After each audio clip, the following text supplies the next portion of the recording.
Don't judge people by their political party. Buhari for me a nice person. I just see him as calm, relaxed man, and honest man. Time to take a look at news stories making headlines around the globe. And we begin with 2 days after the passing of the former president at a London clinic. Ex-President Muhammadu Buhari was yesterday buried in a blaze of glory with full military honors at his favorite spot, where he normally held court at his Daura residence in Katsina State. President Bola Tinubu personally received the remains of his predecessor as part of the final rites of honor at the Umaru Musa Yar'Adua International Airport, Katsina. He led other dignitaries to the sleepy town to pay their last respects to the late former Nigerian leader. Arise correspondent Benga Ashiru chronicles the final journey of the late leader.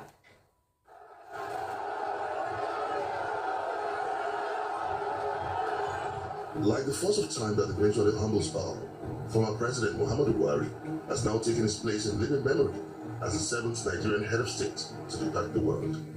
His body arrived in Nigeria 2 days after his death in London, following a brief illness. The news of his passing plunged the nation into mourning as President Bola Tinubu ordered flags flown at half-mast. A high-level delegation was also dispatched to London to condole the Buhari family and make arrangements for the return of the late leader's body. The federal government declared a week of national mourning, and Tuesday was observed as a public holiday in his honor, as tributes continue to pour in from across the globe.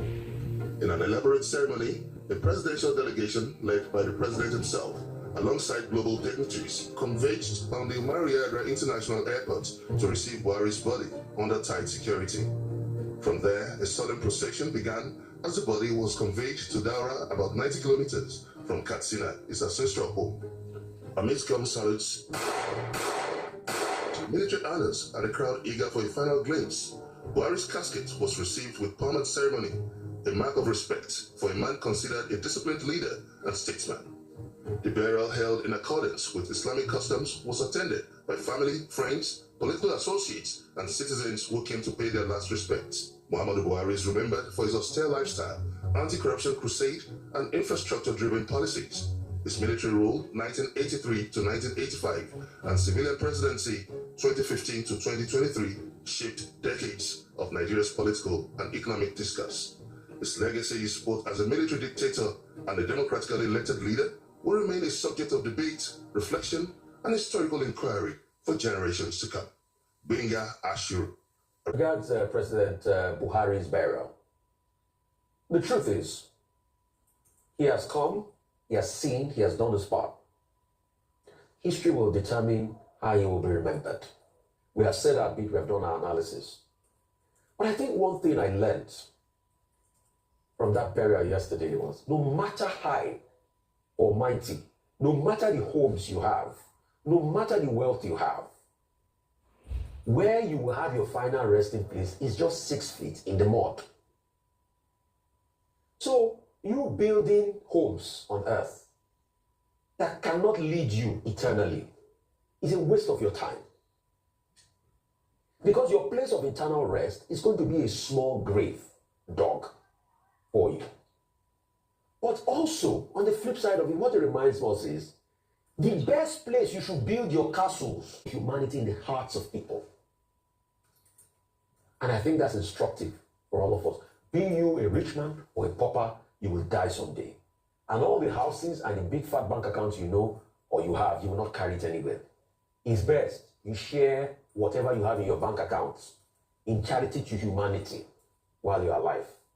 Because when you are gone, you don't know who will take your money. I think yesterday was incredibly humbling and sobering for all. I think it would take somebody extremely stone-hearted to not have felt something yesterday after following the proceedings. What first struck me was the first images we saw of the body of the late former president, wrapped in the Nigerian flag, coming out of the front cabin of the aircraft, which was incredibly symbolic, as of course we know that usually in this type of situation, the remains of a person are brought out from the cargo underneath the aircraft. So I felt that this was a very powerful tribute from the President Bola Tinubu administration and those the committee that was put together to put all the details together for that funeral, because it was a real honor. And upon coming out of the aircraft, of course, we saw them being led out. We saw the military ambulance in place of a hearse again, everything was symbolic, everything was intentional, and I think the right decisions were made. When the body was received in Daura, we saw the Muslim rites, the prayers being conducted at the helipad before he was taken to his homestead where he was buried, and even with the burial, it was extremely somber, and it had a touch of honor around it. From the moment we saw the 21 gun salute, which of course is the ultimate honor for any individual, whether it be a general or a president, a 21 gun salute is highly symbolic. And then of course, the moment we saw President Bola Tinubu bowing before the body of the late president and bidding him farewell, just very touching.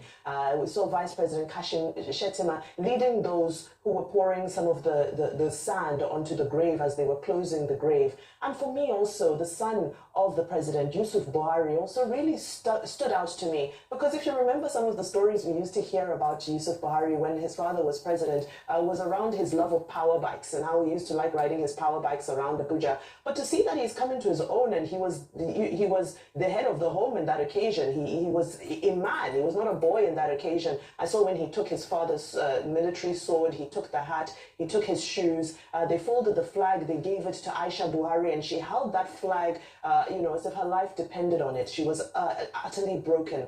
But I think that this set a precedent, a powerful precedent, as to how we should dignify the institution of the presidency, especially in times of this. This was truly a state funeral. It was truly an honorable funeral. And I think that as much as death is painful and it's sore, this was a very honorable way for him to go to his final resting place. So I think that yesterday's outing, as sad as it may be, was extremely well executed. I think it's just important to note that. As Erofai talks, stealing money of Nigeria people will not save you. Everybody will die one day, but just do good by people.